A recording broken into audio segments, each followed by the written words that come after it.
استقلالیت دولتی امکانیت فراهم آورد که تاجیکستان در تمام سمتها به پیشروی‌های بزرگ نائل گردد و رشد نماید. پایتخت مملکت شهر دوشنبه نیز در این دوره بی سابقه رشد نمود و به یکی از شهرهای گلفشان و آزاده و پیشرفته از جهت بنیاد بیناهای با صنعت بلند معماری در میان پایتخت‌های دولت‌های دیگر شناخته شد. امروز این شهر آرزوها به خود جامعه رنگین به بر نموده و آباد و زیبا گشته است. انفراساختار زندگی، شرایط خوب تحصیل، مکان استراحتی و فراغتی، این همه در شهر دوشنبه امکان داد که توجه جهانیان به این شهر گلبدامان زیاد گردد و تشریفشان بیشتر گردد.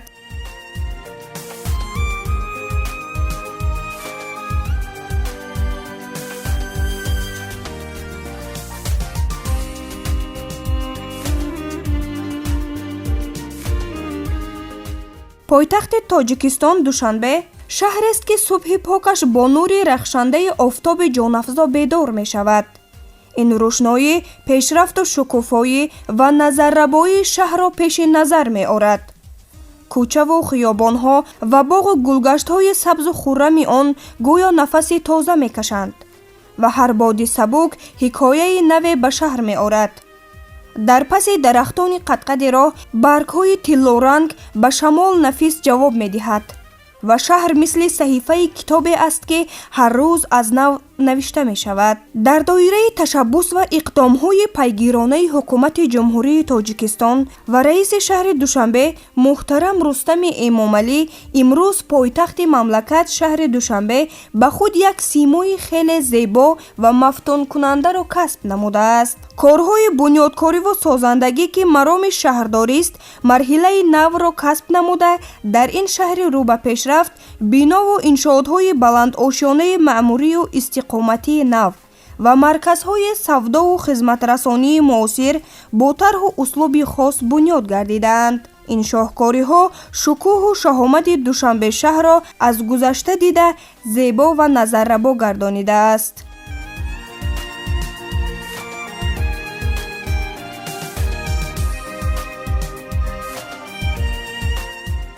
در هر دور زمان نیاگان مردم تاجیک منطقه های گوناگون را برای زیست انتخاب کرده آنها را آباد و زیبا نمودند. یعنی در آن مکانها شهرها بنیاد کرده با آنها رشد و رونق بخشیدند. دوشنبه امروز نه تنها پایتخت بلکه آن سیمای تاجیکستان می باشد. دوشنبه یک از آن شهرهای می باشد که در طول موجودیت خیش آثار گوناگون نیاگان مردم تاجیک را از پهلوهای گوناگون در خیش حفظ کرده است. محض این موجودیت آثار تاریخی و بنا انشاءات‌های زمان معاصر یک از زیبایی‌های شهر دوشنبه در زمان معاصر محسوب می‌یابد. یعنی شوکه دوشنبه این آمیزش عنعنه‌های نیاگان و استفاده تکنولوژی معاصر در روند بنیاد بنا و انشاءات‌ها محسوب می‌یابد. دوشنبه یک از آن شهرهای میباشد که در ساحه‌های مختلف خیلی کامیاب گردیده است، زیرا آن پیوندگری منطقه‌های گوناگون تاجیکستان میباشد. آن رمز سازندگی و وحدت ملی میباشد. محض دوشنبه زمینه میگذارد تا پهلوهای گوناگون حیات مردم تاجیک باز هم رشد و رونق نموده باشد. یعنی دوشنبه امروز مکانی اساسی سیاسی، اقتصادی، فرهنگی و دیگر ساحه‌های مهم کشور محسوب می‌یابد. زیرا محض در دوشنبه چاره‌بینی‌های گوناگون سطح منطقوی و بین‌المللی تشکیل و برگزار کرده می‌شود.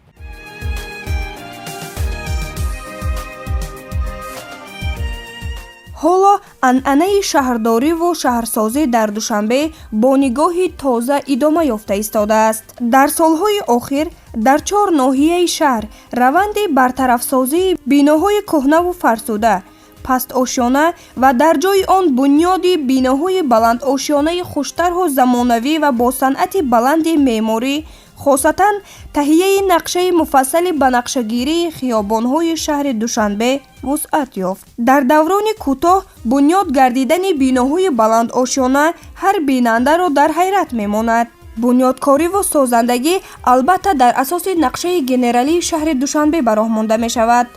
шаҳри душанбе имрӯз ба яке аз пойтахтҳои муосиру зеботарин дар минтақа ва дар ҷаҳон табдил ёфтааст. пешравӣ ва ободии он махсусан дар соҳаи меъморӣ бо суръати баланд рушд намуда, симои нави шаҳрро ҳар рӯз дурахшонтар месозад.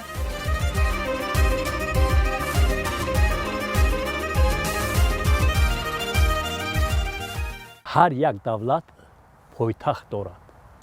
пойтахт пеш аз ҳама якчанд рамзҳои умумимиллиро ба худ гунҷонидааст. пойтахти ҳар кишвар урфу одати ҳамон миллатро дар худ таҷассум мекунад. пойтахт пеш аз ҳама рамзи муттаҳидӣ аст. миллатро муттаҳид мекунад. рамзи ваҳдат аст. рамзи ҳамоиши нерӯҳои солим аст ва пешрафти ҳар як миллатро аз пойтахташ муайян мекунад. бибинед ки имрӯз вақте мо ба душанбе назар меафканем, чӣ гуна зебоиро мебинем, чӣ гуна мардуми озодаро мебинем, чӣ гуна нерӯҳои солимақлро мебинем. дар шаҳри душанбе маҷмӯи биноҳои ҳам истиқоматӣ, ҳам илмӣ, ҳам маданӣ, ҳам саноатӣ ба ҳам омадаанд ва як унсури муайянкунандаи ҳуввияти миллиро ин шаҳр дар худ таҷассум мекунад. вақтҳои охир ҳар яки мо шоҳиди он мегардем ки рӯз то рӯз шаҳри душанбе пеш меравад, рушд мекунад, мешукуфад. ҳар сол дар пойтахти кишвар шаҳри душанбе як навгонӣ, як падидаи тоза, як чеҳраи мунаққаш ба вуҷуд меояд.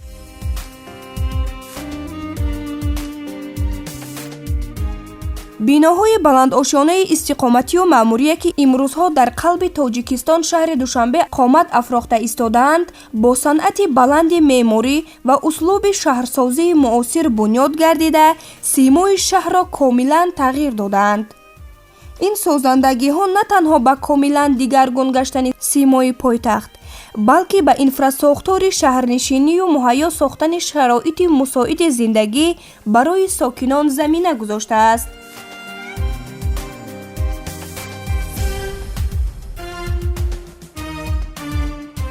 шаҳри душанбе имрӯз ба яке аз марказҳои дурахшонтарини тоҷикистон табдил ёфтааст ва диққати тамоми сайёҳонро ба худ ҷалб намудааст. шаҳри душанбе зебогиҳои мафтункунанда, боғу гулгаштҳои зебо, симои ободи шаҳр диққати ҳар як касро ба худ ҷалб мекунад. хандаи кӯдакон, шодии модарон.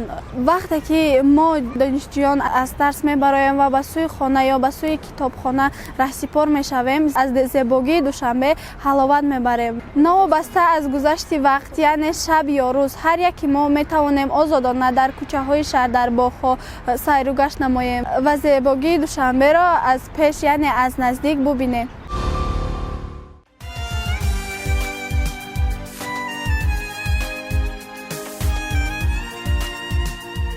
санъати баланди меъморӣ ва шаҳрсозии муосири душанбе имрӯз аз унсурҳои миллӣ маншаъ гирифта, бо ворид намудани навгониҳо дар соҳа маънои хос ва инъикоскунандаи таъриху тамаддуни кӯҳанро соҳиб аст. дар кӯчаву хиёбонҳо биноҳои қомат меафрозанд ки бо шишабандии равшан ва унсурҳои классикии тоҷик муттаҳид шудаанд. ҳар як сохтмон на танҳо як бино, балки як порчаи ҳунар, рамзи рушди иқтисодӣ ва зебои офарии инсон аст. гулгашту хиёбонҳо ва роҳҳои мошингарди шаҳрро дарахтони сояафкану ороишии ҳамешасабз иҳота кардаанд ва шабона бо чароғҳои рангоранг табиш мегиранд, ки ба душанбе шаҳри азиз симои тоза мебахшанд. марказҳои фарҳангӣ, меҳмонхонаҳои муосир ва марказҳои савдо бо тарҳҳои замонавии худ диққати сокинон ва меҳмононро ҷалб мекунад.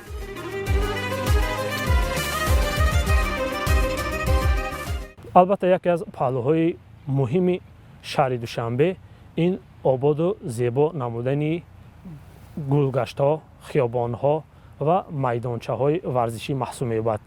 маҳз бунёди боғҳои фарҳангӣ ва фароғатӣ замина гузоштааст то шаҳри Душанбе як шукӯҳи тозае ба худ ҷалб карда бошад. яъне ин шукӯҳе мебошад ки он ифодагари фарҳанг, анъана ва дигар паҳлӯҳои ҳаёти мардуми тоҷик, махсусан сокинони шаҳри Душанбе гардидааст. зеро дар ин гуна боғҳои фарҳангӣ ва фароғатӣ имрӯзҳо чорабиниҳои гуногуни ҷумҳуриявӣ ташкил ва баргузор карда мешаванд. дар давоми 10 солаи охир дар шаҳри Душанбе шумораи зиёди ин гуна боғҳо сохта ба истифода дода шуданд ки онҳо бо номҳои шахсиятҳои бароманди ниёгони мардуми тоҷик аз қабили абу Абдулло Рӯдакӣ, Абулқосим Фирдавсӣ, Садриддин Айнӣ ва амсоли инҳо номгузорӣ шуданд. инҷо мо ҳам дар замони муосир бунёди ин гуна боғҳоро мушоҳида мекунем, аммо номгузорӣ шудани ин гуна маконҳо бо номҳои шахсиятҳои таърихӣ насли наврасро, ҷавононро ва дигар қишрҳои ҷомеаро ба таърих андеша кардан водор месозад. яъне ин пайванди дирӯз бо имрӯз маҳсуб меёбад.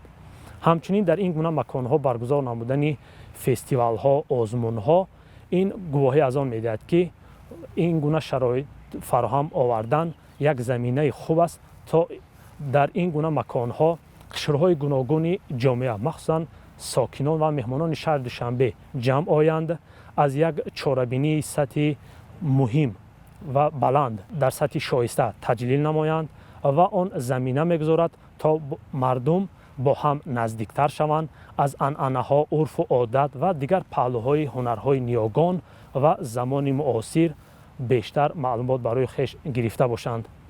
ин гуна чорабиниҳо замина мегузорад то мо анъанаҳоро дар сатҳи шоиста аз дирӯз ба имрӯз ҳифз намоем ва барои насли баъдӣ ба мерос гузошта бошем.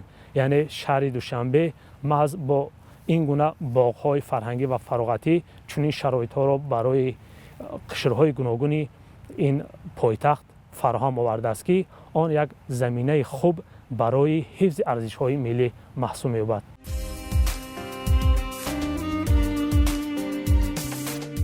аз ҳама бештар биноҳои нав муҳити атрофро рангобаранг менамоянд. имрӯз Душанбе бо биноҳои хуштарҳу замонавӣ, хиёбонҳои васеъ, меъмории бошукӯҳ ва рӯҳияи хосаи худ симои пойтахти пешрафтаро баён мекунад.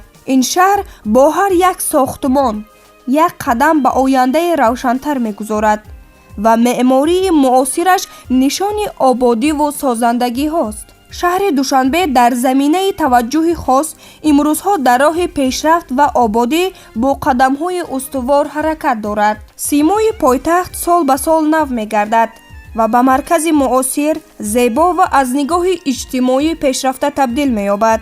дар воқеъ гуфтан мумкин аст ки шаҳри Душанбе нигини қалби Тоҷикистон ва умедбахши қалби тамоми тоҷикистониёну тоҷикони рӯи олам аст.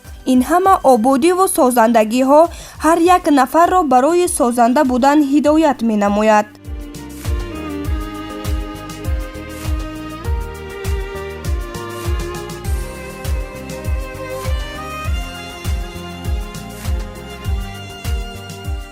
طول چند سال آخر توجه راهبریت جمهوری مخصوصا رئیس شهر دوشنبه با آبادانی، با پیشرفت و شکوفایی شهر دوشنبه بیشتر شده است. مخصوصا ما انمین چهره های خندان مردم را در باغ‌ها بیشتر مشاهده میکنیم. مردم گروه گروه می آیند. مردم همه عائلوی سیر و گشت میکنند. یک جهان شادی، یک جهان مهر و محبت خود ساکنان پایتخت از همین زیبایی های پایتخت، از باغ‌های بسیار پیراسته و آراسته باز زیادتر می شود. رئیس شهر محترم رستم امامعلی برای رشد پایتخت کشور که تجسمگر سیمای ملی می باشد جد و جهد میکنم.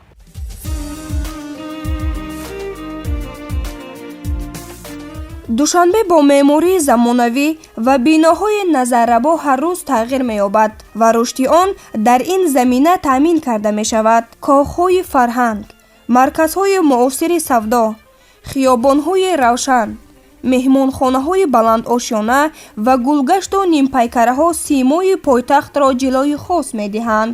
биноҳое бо унсурҳои миллӣ, шишабандии муосир ва тарҳҳои эҷодии Тоҷикистонро ба ҷаҳон бо чеҳраи наву мутараққӣ муаррифӣ мекунанд. душанбе имрӯз бо ин ҳама пешравиҳо ва мукаммалсозии инфрасохтори шаҳрсозӣ ҳамчун маркази бузурги фарҳангу тамаддун ва макони баргузории чорабиниҳои сатҳи баланд ва ҳамоишҳои байналмилалӣ табдил ёфтааст. пешравӣ дар ҳар соҳа дар пойтахт ба сӯи ояндаи дурахшон ва ҷомеаи пешрафта бо ояндабинии фароху мукаммал амалӣ мегардад. аслан душанберо мегӯям ки шаҳри ҷавонист, шаҳри ҷавонҳо аст. барои чӣ? чунки бибинед ки қариб 90% муассисаҳои таълимӣ ҳам касбӣ ҳам олӣ дар пойтахт ҷойгир ҳастанд ва ин муассисаҳо асосан донишҷӯёнро, ҷавононро дар сафҳои худ муттаҳид кардаанд ва ин ҷавонон ҳастанд ки мо мегӯем ки нерӯи созандаи ҷомеа ҳастанд. бибинед ки ҳар як ҷавон вақте ки барои ободонии шаҳри душанбе, барои тозагии муҳити атрофи шаҳри душанбе саҳм мегузорад, ин аллакай бозгӯи он аст ки худи мардум ба тариқи дастаҷамъона барои пешрафти пойтахт саҳм мегузоранд ва пойтахтро бе ҷавонон имрӯз тасаввур кардан мумкин нест ва ҷавонон ҳастанд ки ба зебоии пойтахт шукӯҳи нав зам мекунанд.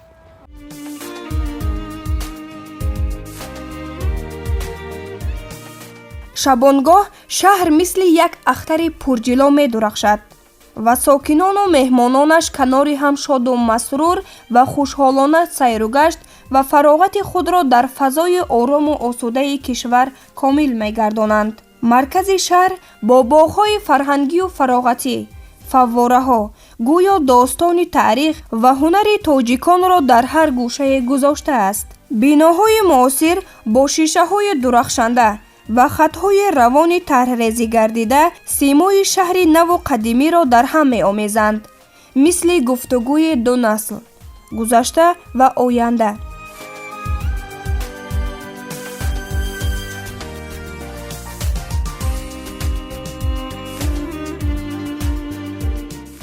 вақте ки як хориҷӣ, як нафар аз хориҷ омада дар бораи мардуми тоҷик, дар бораи пойтахт, дар бораи симои шаҳри душанбе, дар бораи рӯз ба рӯз равнақ гирифтани корҳои ободонӣ, корҳои созандагӣ дар пойтахт суҳбат мекунад, ҳар кас дар дилаш як шӯълаи умед, дар дилаш як меҳр, як муҳаббат, як садоқат ба роҳбарияти кишвар, ба роҳбарияти шаҳри душанбе падид меояд.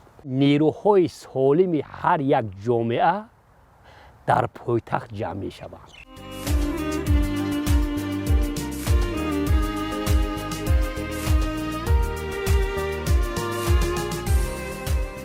бо қоматафрозии биноҳои баландошёнае ки бо шакли муосир, бо нигоҳ бо санъати меъмории тоҷикон омезиш ёфтаву тарҳи зеборо мемонад, симои шаҳрро шукуфондар менамояд. бунёд гардидани шаҳракҳои замонавӣ дорои тамоми инфрасохтори зиндагӣ барои мардум дар шаҳри душанбе аз ҷониби ширкатҳои сохтумонӣ ба назар расида, ҳар яке бо тарҳи нав ва мунаққаш дорои ҳамаи шароитҳои зист сохта шуда истодаанд. ин ҳама корҳои созандагӣ ҳар як сокини ин шаҳри зеборо доим водор месозад ки ҳамеша аз сокини пойтахт будан ифтихорманд бошад ва ободкор бошад.